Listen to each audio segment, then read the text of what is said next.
बोल व्यापारी बोल, सरकार अपनी है। यह कार्यक्रम व्यापारियों के उन समस्याओं की आवाज है। व्यापारियों के सामने आने वाली समस्याओं के समाधान बताने की आवाज है। बोल व्यापारी बोल, सरकार अपनी है।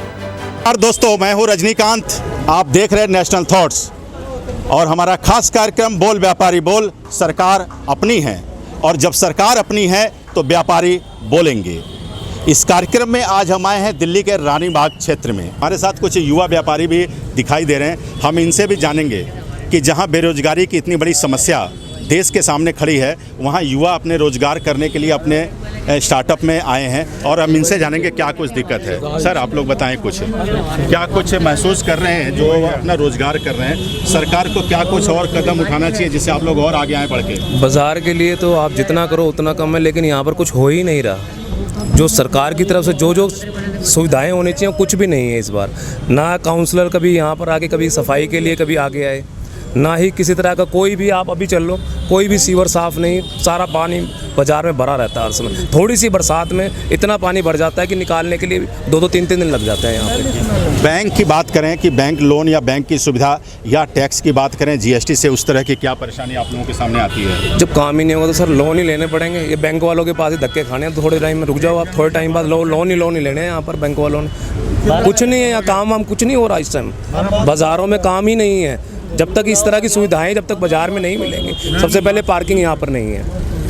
सेकंड, यहाँ पर पटरियाँ इतनी लगी हुई हैं जिस कारण यहाँ पर कस्टमर दुकानों के अंदर जाता ही नहीं, जो मेन पटरियों पे ही आगे ख़त्म हो जाता है।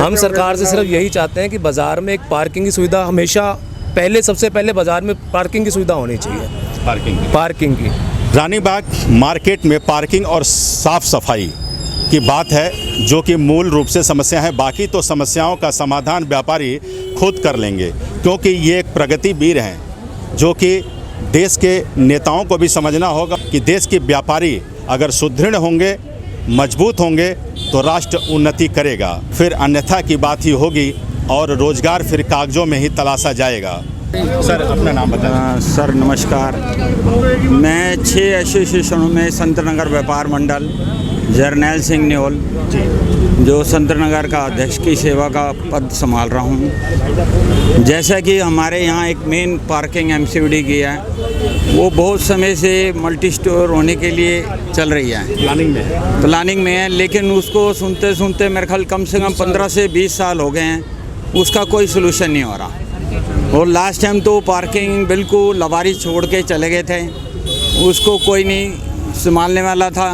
उसमें फिर बड़ी दिक्कत होती है। गाड़ियां जो खड़ी हैं, ग्राहकों को जगह नहीं मिल रही थी, अनलोन गाड़ियां आ जाती थी, उसमें कोई सामाजिक तत्व भी गाड़ी खड़ी कर सकता था और कोई चोरी चकारी का भी हमेशा डर बना रहता था। और जो मार्केट की मेन पार्किंग की सुविधा है वो ग्राहकों के लिए होती है, वो मिलती नहीं है। अगर हम ट्रैफिक वाले को बताएं, जैसा मेरा कि रोड है वो डबल रोड पड़ जाता है, उसमें काफ़ी पार्किंग है। हम उसमें कहते हैं कि 1 लाइन तक तो हमें पार्किंग दे दो, कोई बात नहीं। अगर हम ट्रैफिक वालों को ज़्यादा प्रेशर बनाते हैं तो वो हमारे सोल्यूशन को सोल्व नहीं करते, उल्टा चलानों पर हमारी जड़ी लगा देते हैं, जिसमें दुकानदार और हमारे ग्राहक ज़्यादा परेशान होते हैं। वो हमारी समस्याओं को बिल्कुल कोऑपरेट होकर साथ लेके नहीं चल रहे हैं। यानी कि बात प्रशासन की है और वो प्रशासन अगर व्यापारियों के साथ कंधे से कंधा मिलाकर उनकी समस्याओं का समाधान नहीं तलाशता तो फिर समस्याएं ज्यों की त्यों ही खड़ी होगी। मेरा नाम राजकुमार है। जी सर, जैसे कि सुनने में आ रहा है कि 1 जनवरी से 12% जीएसटी लगा दिया है रेडीमेड गारमेंट्स पे। इससे पहले कभी भी कोई भी टैक्स नहीं होता था, अभी हम 5% दे रहे हैं। उसके बाद अभी अगर 1 जनवरी से सुनने में आ रहा है कि 12% होगा तो क्लाइंटेज, हमारी कस्टमर, हमारा बिजनेस पे बहुत फ़र्क पड़ेगा। बिजनेस पे काफ़ी फ़र्क पड़ेगा जी। बहुत प्रबुद्ध व्यापारी हैं। जीएसटी की बात आई है कि बढ़ाने की बात कर रही है सरकार, तो क्या लगता है कि इसमें व्यापार अभी तो कोरोना काल की वजह से बहुत डाउनफॉल आया है और अब लगता है कि और भी डाउनफॉल होगा अगर ऐसा होता? ऐसा होगा तो काम रहेगा ही नहीं जी। दुकानदारों को भीख मांगनी पड़ेगी। अगर ऐसा जीएसटी 12% कर दिया तो आगे ही हम परेशान हैं और परेशान हो जाएंगे।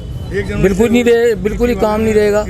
ये तो सरकार की बहुत गलत बात हो जाएगी।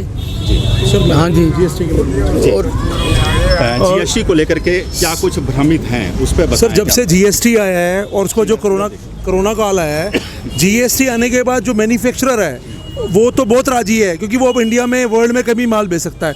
लेकिन हमारे इंडिया में समस्या ये है कि 95% लोग डाउन लेवल पे हैं और छोटे दुकानदार हैं।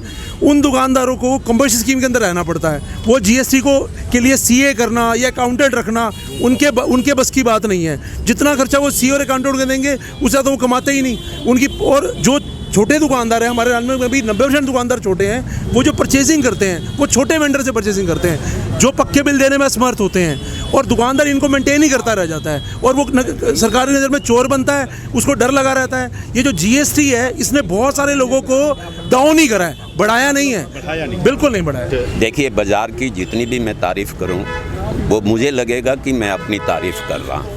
लेकिन अभी जो मेन हमारी जीएसटी की बात हुई कि 5% से 12% किया जा रहा है, ये उनकी एक चाल है हमारे छोटे दुकानदारों को एक नीचा गिराने के लिए। पहले एक इंसान गिरे हुए हैं, उनको और गिराओगे तो वो कब उठेंगे? ये अडानी और अंबानी की चाल है। ये गवर्नमेंट उनकी फेवर में बात करती है क्योंकि उन्हीं के मॉल फिर सक्सेसफुल होते हैं।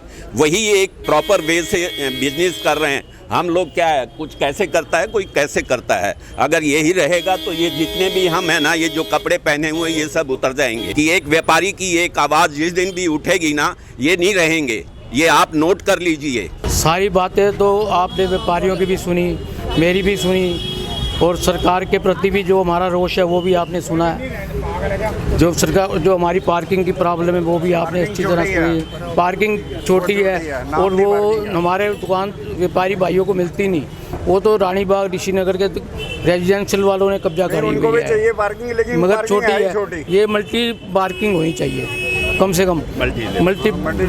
हाँ, और मैं एक सारी बातें नाराज़ होते हुए भी एक बात से बहुत खुश हूँ कि हमारे मिनिस्टर स्वास्थ्य मंत्री सत्येंद्र जैन ने जो ये हमारा तिरंगा झंडा लगाया है 114 फुट ऊंचा, उसको मैं सलूट मारता हूँ। मेरा झंडा महान, मेरा देश महान, ये उन्होंने हमारी रानी बाग की शान बढ़ाई है सत्येंद्र जैन जी ने। इस बात के लिए मैं उनका शुक्रिया करता हूँ। यानी कि व्यवस्था और विडंबनाओं के बीच में भी हम खुशहाल हैं, क्योंकि हम राष्ट्रभक्त हैं, हम प्रगतिवीर हैं और देश की प्रगति में हम अपना तन मन धन सब न्यौछावर करने को तैयार हैं। लेकिन सरकार आखिरकार व्यापारियों की आवाज़ क्यों नहीं सुन रही है, ये बात हम बार बार करेंगे और सरकार को इन व्यापारियों की, देश के प्रगतिवीरों की आवाज़ सुननी होगी। तो आज के इस कार्यक्रम में बस यहीं तक, और अगली बार फिर हम यहाँ पर आएंगे अपने खास कार्यक्रम बोल व्यापारी बोल सरकार अपनी है में।